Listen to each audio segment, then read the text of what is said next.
Hey guys, welcome back to GeekJ, where we make tech, tutorials, and gaming simpler and better.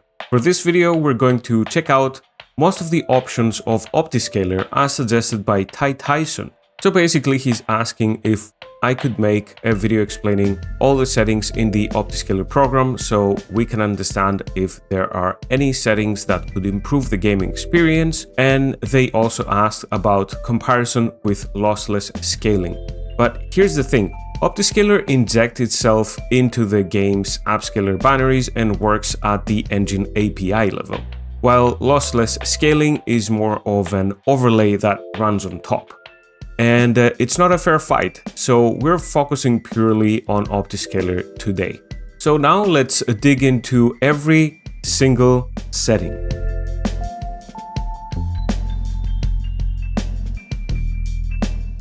Just so we can have access to all of the options, I'm gonna fire up a pretty new game, and it is running under DirectX. So this is where wins meet.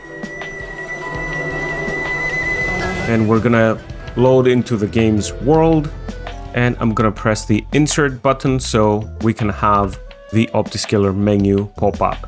So we're obviously starting with the Upscaler section at the top left over here. And this dropdown is where the magic happens. You can swap between XeSS, FSR, or even DLSS, and it's regardless of what the game natively supports. So OptiScaler intercepts the game's upscaling calls and reroutes them to whichever upscaler you want. So if a game only supports FSR, you can force it to use XeSS instead. So once we select the upscaler we need, we just hit the change upscaler button to swap on the fly. Obviously, if you want to use a different upscaler for FSR in the FSR FFX settings, you can do that. Let's say we want to go older than 3.1.5. We can do that. Hit the change upscaler again, and there you have it. And you can do the same thing with DLSS, which is super useful on the fly.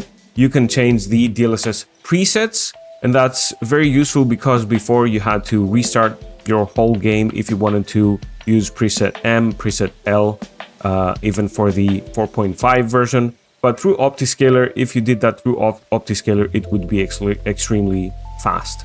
The only thing I want to point out is just remember to save the INI and restart the game after you change upscalers. There are some things that might not implement correctly, so restarting the game will always make sure 100% it's implemented correctly. The XeSS settings are expandable, and this section has advanced tweaks for Intel's Upscaler. You can usually leave these at their defaults unless you're troubleshooting for something. You can do the same thing for every other upscaler over here. So if we change to FSR, you can see here we have extra options as I showed above.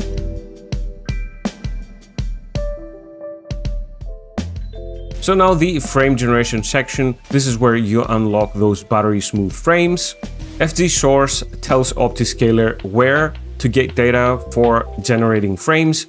And DLSS G via Streamline means it hooks into NVIDIA's frame gen pipeline, even on AMD or Intel GPUs. And that's the secret sauce for non-RTX 40 cards or above. You can also use this setting. FG output is how we generate the extra frames. XeFG is Intel's frame generation, one of the smoothest and most compatible options right now. And obviously we have access to FSR3 frame generation, and over here you can see we can do other kind of hacks or mods to kind of force frame generation in games that do not support DLSS G via Streamline, but this is, I think, the best way to implement any kind of frame generation if the game doesn't natively support your upscaler and its frame generation. So Detected UI helps mask your HUD so it doesn't ghost or look weird during frame generation, as you can see over here. It has identified correctly all the UI elements, so we don't really need to do anything else because it is using the DLSS G pipeline.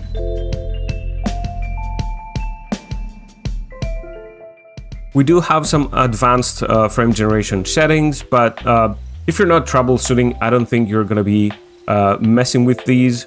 So over here, we can see the subsection of frame generation, which is specific to XE frame generation, and this will change on which pipeline we're using. So if we opt out for FSR frame generation, this is going to change to FSR. And we have the master controls, basically ignore init checks, bypasses safety checks if a game blocks OptiScaler, just like where winds meet. And for most games that do require this, it will be enabled automatically.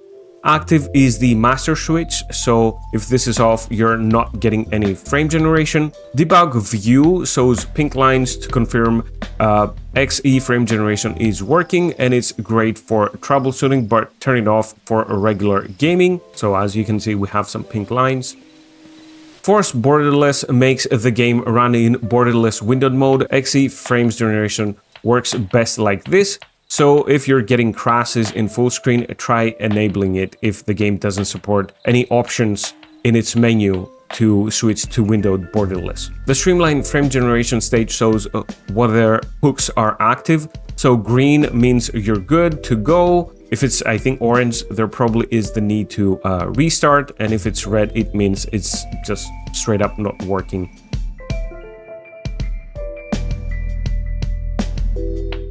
So framerate and latency. The framerate section shows the current method. Here's XeLL we're using in this game because it's Intel's latency reduction tech. And the FPS limit slider caps your framerate.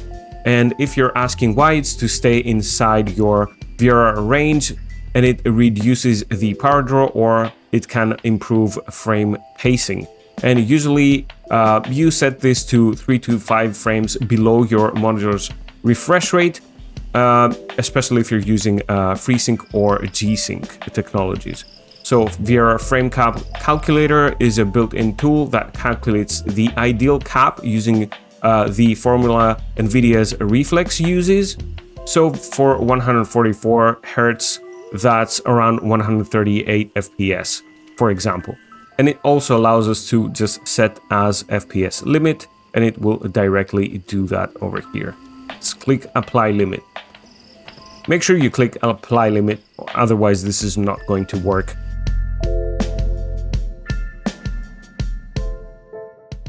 Fake NV API is wild. It makes your AMD or Intel GPU pretend to be NVIDIA, so you can unlock Reflex, Anti-Lag 2 or LatencyFlex in games that block them to Team Green, basically. So Force LatencyFlex injects latency reduction even if your game doesn't support it. So you can set it to conservative for safety or aggressive for a lower latency. Force Reflex lets you force enable or disable Reflex regardless of in-game settings.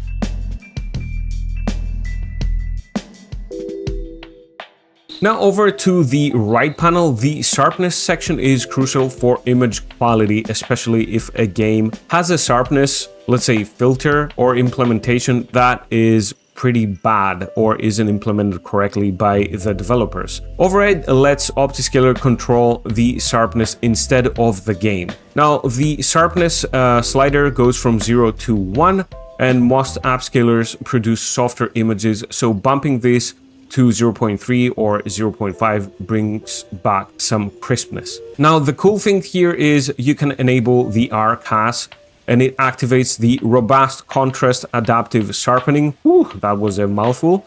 Not gonna tell you how many takes that took. And this is AMD's smart algorithm that applies more sharpening where needed and less where it's already sharp, so you don't get those ugly halos.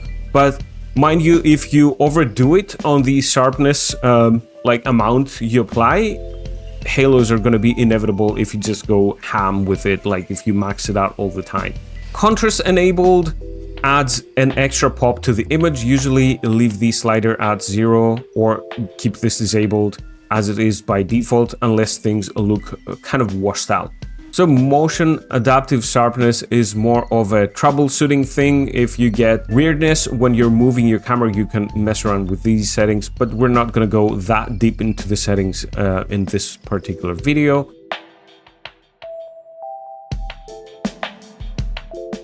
So next up is Upscale Ratio Override. It lets you customize the render resolution. Override all forces a specific ratio across all quality presets.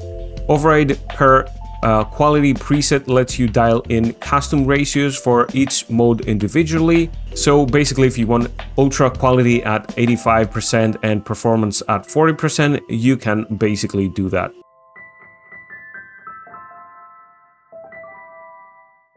Output scaling is basically pseudo-supersampling without the massive performance hit that other upscalers might bring to the table. So Enable basically turns it on. It uses FSR1 and it's AMD's special scaler for the downsampling step. The downscaler dropdown lets you pick bilinear, fastest, bicubic, balanced, or even Langso's highest quality. And the ratio slider sets the internal resolution multiplier. 1.5, which is the default, means 150% of your target resharper, but more demanding basically.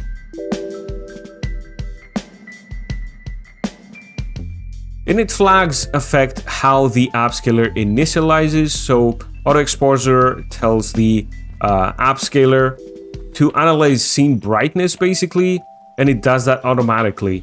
Enable if you see dark or washed out colors. Disable reactive mask helps FSR handle particles and glass, but often causes more issues than it solves, and you should leave it checked unless troubleshooting.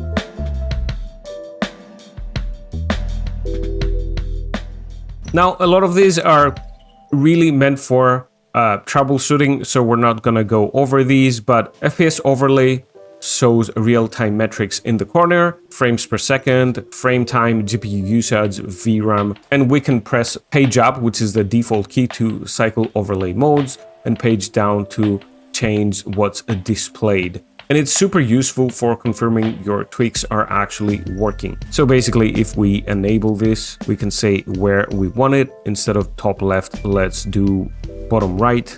And you can see on the bottom right, it is telling us this is running in DirectX 12. Our frames per second are 124 with XE frame generation.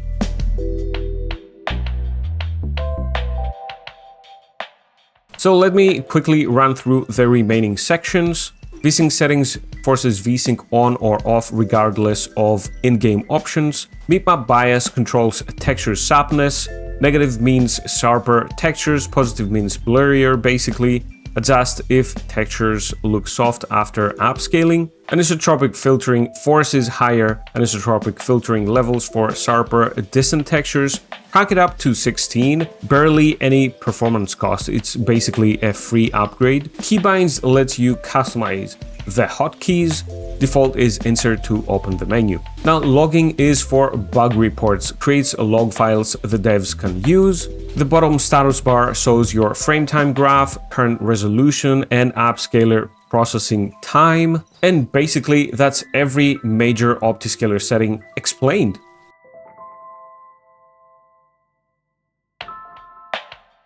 Big shout out to Ty Tyson for the video suggestion. Keep the requests coming in the comments. I really enjoy that because I don't have to think of the next subject myself. So if this helped you understand OptiScaler better, smash that like button and subscribe and hit that bell so you never miss a GeekJ video. If you want to take it further, consider joining the GeekJ squad for early access and exclusive perks, or drop a super thanks if you're feeling generous. Massive shout out to my channel architects, Paris STR and Kostas Dari.